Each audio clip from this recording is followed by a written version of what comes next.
नमस्कार। आज हम एक car and bike washing centre business के बारे में डिस्कस करेंगे। आज हमारे देश में कार और बाइक का नंबर काफी बढ़ गया है।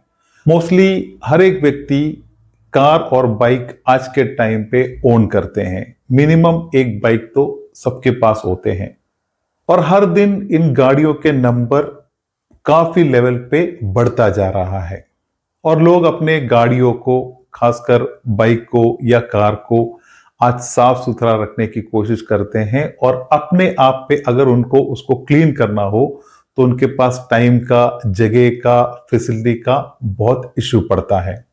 तो हमेशा उनके पास एक ही ऑप्शन रहता है, कोई एक वॉशिंग सेंटर में ले जाए और उसको प्रॉपरली वॉशिंग करे। तो यही है एक वॉशिंग सेंटर बिजनेस की सबसे बड़ी खासियत। तो हमेशा ये बिजनेस चलता रहता है, इसकी डिमांड हमेशा है और ये आगे भी ये बिजनेस में इसकी अपॉर्चुनिटी बढ़ती रहेगी। और आज हम इस बिजनेस के बारे में पूरे डिटेल को डिस्कस करेंगे, जैसे कि आपको बिजनेस कैसे स्टार्ट करना है, आपको कैसा लोकेशन चुनना है और इस बिजनेस में आप क्या क्या चीजों को आपको ख्याल करना है ताकि आपका बिजनेस आगे ग्रो हो सके। और अगर आप एक लो इन्वेस्टमेंट से एक हाई डिमांड बिजनेस के लिए प्लान कर रहे हैं तो ये वीडियो आपके लिए बहुत इंपॉर्टेंट है। तो सबसे पहले ये बिजनेस में बहुत इंपॉर्टेंट होता है एक अच्छा लोकेशन, क्योंकि लोकेशन ही आपके बिजनेस को आगे जाके ग्रो करने में हेल्प करता है।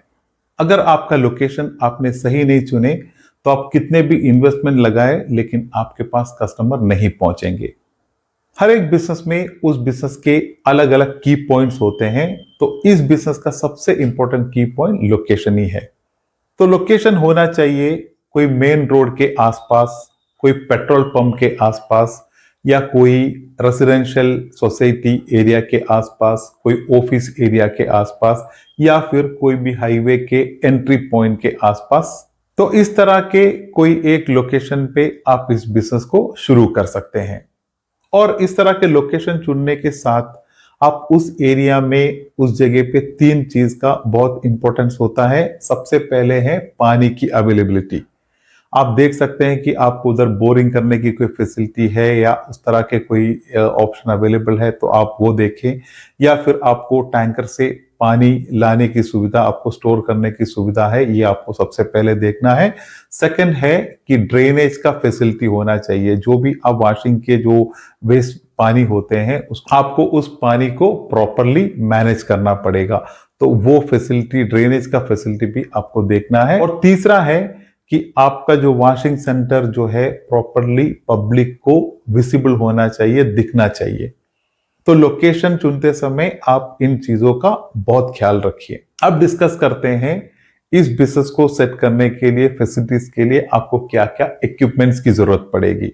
उसमें सबसे पहले है एक हाई प्रेशर वॉशर, जो डोमेस्टिक और कॉमर्शियल दोनों टाइप के आते हैं, लेकिन आप अगर एक कॉमर्शियल लेवल के हाई प्रेशर वॉशर लगाएं तो आपको लॉन्ग टाइम के लिए आप यूज कर सकते हैं और साथ ही साथ आपका जो वर्कलोड है, आप कितने भी वर्कलोड को उसके थ्रू मैनेज कर सकते हैं। तो आपको एक कॉमर्शियल लेवल के ही एक अच्छा हाई प्रेशर वॉशर लेना है। और इसके साथ अगला आपको जरूरत पड़ेगी एक अच्छा vacuum cleaner, tyre polish, air blower और उसके साथ microfibre cloth, shampoo, foam liquid. तो ये सब चीजें इसके सबसे बेसिक सेटअप के लिए आपको यूज होता है। और इसके साथ आपको एक अच्छा वाटर टैंक लगाना है और ये वाटर टैंक जो है मिनिमम एक 2000 लीटर की कैपेसिटी वाले होने चाहिए, या उसके ऊपर के भी आप लगा सकते हैं। मिनिमम 2000 लीटर के होने के फायदे ये हैं कि आप मैक्सिमम उससे आपको आउटपुट मिल सकता है। इतना सब करने के बाद आपको एक फाइनल फैसिलिटी भी आपके जगह पे अरेंज करना है, वो है एक अंडर बॉडी लिफ्ट। यानी कार को जब आप सर्विस करोगे तो जरूर कार को लिफ्ट करना पड़ेगा, और क्योंकि तभी जाके आप उसको अंडर बॉडी सर्विस या क्लीनिंग सब कर सकते हैं। तो उसके लिए आपको 2-3 टाइप से आप सेट कर सकते हैं। एक है कि आप उसके लिए एक कार वॉश का रैंप बना सकते हैं जो एक परमानेंट लेवल पे कंक्रीट से बनता है, या फिर रेडीमेड कार वॉश रैंप आते हैं, आप उसका भी यूज कर सकते हैं। लेकिन सबसे बेस्ट रहेगा आपके लिए, बहुत कन्वीनियंट आपके लिए यह है कि आप एक हाइड्रोलिक लिफ्ट का अरेंजमेंट कर सके। थोड़ा आपको पैसा ज्यादा लगेगा दूसरे से कंपेयर में, लेकिन आप उसको परमानेंटली यूज कर सकते हैं। साथ ही साथ आप एक कन्वीनियंट तरीके से कार को वॉश करने के लिए हाइड्रोलिक लिफ्ट आपको बहुत यूज होता है। इसमें से जो भी आपके बजट के हिसाब से सूट होता है वो आप कर सकते हैं, लेकिन हमेशा आप एक हाइड्रोलिक लिफ्ट का फैसिलिटी अरेंज करेंगे तो आपके लिए फ्यूचर के लिए भी बहुत अच्छा है, और आपका सर्विस सेंटर भी थोड़ा प्रोफेशनल लगेगा जब आपके पास इस तरह के फैसिलिटी है। और ये एक वन टाइम इन्वेस्टमेंट में आते हैं। एक बार आपने इस तरह के फैसिलिटी सेट कर दिए, फिर आपको इस पे और कुछ ज्यादा पैसा लगाने की जरूरत नहीं पड़ेगी और सालों साल आप इससे पूरा बेनिफिट ले सकते हैं। तो जब भी आप एक लोकेशन देखते हो तो इस तरह के फैसिलिटीज को आपको ध्यान रखना है। ये सभी चीजें आपके इंफ्रास्ट्रक्चर में आते हैं, तो ध्यान रखिए आपका जो एरिया है 500 स्क्वायर फीट से 1000 स्क्वायर फीट या उससे थोड़ा ऊपर हो तो आपको और भी बढ़िया, लेकिन मिनिमम 500 से लेकर 1000 स्क्वायर फीट तक का एरिया आपको जरूर चाहिए। और अगला है कि आपको इस बिजनेस में शुरुआत में कितने स्टाफ की जरूरत पड़ेगी। तो आप पहले कम से कम 2 स्टाफ से इस बिजनेस की शुरुआत करें, और जितना आपका कस्टमर फुटफॉल बढ़ता जाएगा, कितने आपके वर्कलोड बढ़ते जाएंगे, उसके हिसाब से आप एक्स्ट्रा स्टाफ को अपॉइंट कर सकते हैं। और शुरुआत से लेके आपको इसके लिए एक अच्छी प्राइसिंग स्ट्रैटेजी भी आपको प्लान करना पड़ेगा। जो भी मार्केट के हिसाब से जो प्राइसिंग चलते हो उसी तरह का प्राइस आप भी मेंटेन कर सकते हैं। जो भी आपके आसपास के मार्केट के जो प्राइस चलते हैं, जो चार्जेस चलते हैं, उसी तरह के एक चार्जेस आप भी अप्लाई कर सकते हैं आप। और इसी प्राइस को मेंटेन करते हुए आपको कस्टमर को मैक्सिमम बढ़ाने की कोशिश करनी है। कस्टमर आपसे अट्रैक्ट होने के लिए आपको कस्टमर को बेस्ट सर्विस ऑफर करना पड़ेगा, उनको एक अच्छी वैल्यू देनी पड़ेगी। और इस तरह आप अगर कस्टमर को एक अच्छा सर्विस और वैल्यू देते हैं तो आपको कभी भी मार्केट में बहुत कम प्राइस में दूसरों से बहुत कम रेट पे काम करने की जरूरत नहीं पड़ेगी। आप वही स्टैंडर्ड रेट को मेंटेन करें, लेकिन कस्टमर को दूसरों से बेस्ट सर्विस देने की कोशिश करें। और साथ ही साथ आपके बिजनेस में परमानेंट कस्टमर को ऐड करने के लिए आप एक चीज और कर सकते हैं, वो है एक मंथली पैकेज। उसमें आप कस्टमर को ऑफर करते हैं कि एक महीने में इतना वॉश आप कर सकते हैं, उसके लिए टोटल ये एक पैकेज रेट है। इस तरह जब आप एक पैकेज ऑफर करेंगे तो जो कस्टमर को परमानेंटली वॉश करना है वो कस्टमर को आपके पास से बेस्ट प्राइस भी मिलेंगे, और वही कस्टमर आपके पास रिपीट कस्टमर बन भी जाएंगे। तो ये मंथली पैकेज को भी आपको जरूर करना है, क्योंकि बहुत कस्टमर ऐसे होते हैं कि रेगुलर एक ही जगह पे वॉश करने आते हैं। तो आप अगर उनको इस तरह के एक मंथली पैकेज ऑफर करेंगे तो वो परमानेंटली आपके पास जुड़े भी रहेंगे और आपको एक कंटिन्यूस इनकम भी उससे बनता रहेगा। बिजनेस हमेशा बिजनेस करने वाले व्यक्ति के स्मार्टनेस से, उनके इंफॉर्मेशन से, उनके नॉलेज से चलता है। तो आपको देखना है कि आप आपके बिजनेस को किस तरह बेटर कर सकते हैं, ताकि आपके पास कंटिन्यू कस्टमर भी मिले और आपका बिजनेस भी हमेशा रेगुलर तरीके से चल सके। ये बिजनेस में एक और चीज है जो बहुत इंपॉर्टेंट है, क्योंकि कार वॉश का इस तरह का वॉशिंग सेंटर का बिजनेस सबसे ज्यादा चलता है, सबसे ज्यादा पब्लिक आती है हॉलीडेज के दिन, संडे या और हॉलीडेज के टाइम पे, क्योंकि उस दिन उन लोग को फ्री टाइम होता है, तो उस तरह के काम उसी दिन किए जाते हैं।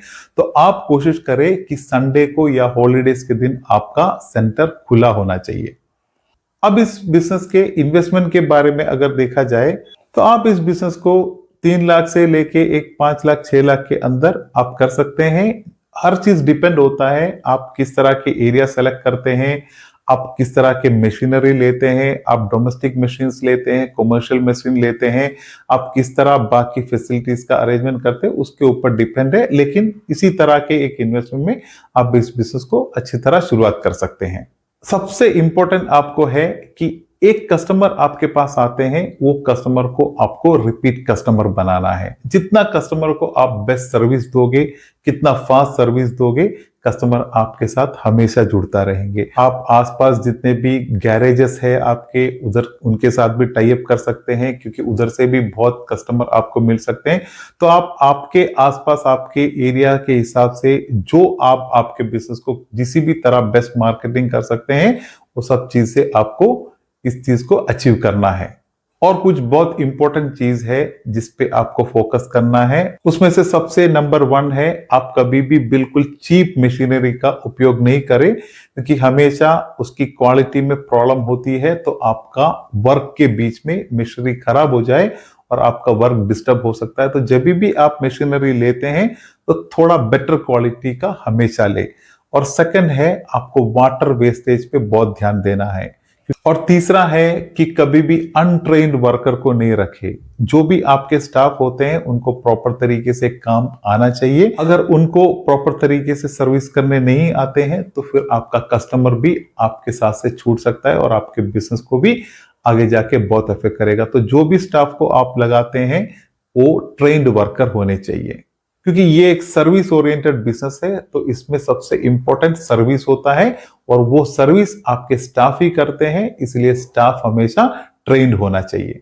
और हमेशा ये याद रखिए, जितना भी आप बेस्ट सर्विस दोगे कस्टमर को, सर्विस की क्वालिटी आपका जितना अच्छा होगा उतना कस्टमर आपके पास रिपीट आते रहेंगे।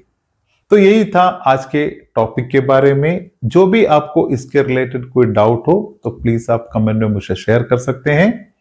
तो मिलते हैं एक बढ़िया बिजनेस वीडियो के साथ, तब तक के लिए धन्यवाद। जय हिंद।